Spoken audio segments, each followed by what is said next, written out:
அன்புமணியை தாண்டி கட்சியில அடுத்த கட்ட தலைவரை உருவாக்கலாம். உருவாக்கியிருக்காங்க. இப்போ ஓய்வறியா உழைப்பாளி தியாகச்சம்மல் ஜே.கே. மணி அவருடைய உழைப்புக்கு ஈடா யாரையாவது சொல்ல முடியுமா? உண்மையிலே தமிழ்நாட்டிலே உள்ள கேட்கிறேன்.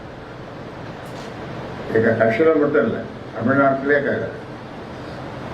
அவர் இப்போ உடலும் சரியில்லாம மருத்துவமனையில் இருக்கார், சிகிச்சை பெற்று வந்தார். நான் போய் சென்னையில் போய் அவரை போய் பார்த்துட்டு வந்தேன். தமிழ்நாட்டில் போதை பொருள் அதிகமாக பயன்படுத்துறது வலியுறுத்தி வரீங்க.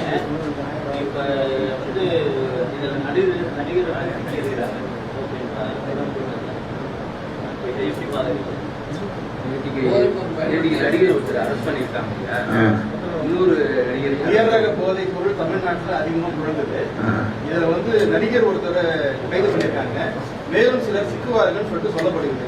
இதை எப்படி பார்க்குறீங்க? எப்படி பார்க்கறது? அவங்களுக்கு வந்து பிடிக்கிறவனுக்கு 2 வருஷம் தண்டனைனா, அது விற்கிறவனுக்கு 4 வருஷமா கொடுக்கணும். ஐயா சில பேருக்கு அங்கேயே கிடந்து அங்கேயே சாப்பிடணும். இங்க சிறையில போட்டோம். அங்கே சிறையில் சாம்பார் அவ்வளோ அருமையாக இருக்கும். பிளே ஸ்டோர் மற்றும் ஆப் ஸ்டோரில் இருந்து பாலிமர் செயலியை QR கோடு மூலம் பதிவிறக்கம் செய்யுங்கள். செய்திகளை உடனுக்குடன் பெறுங்கள்.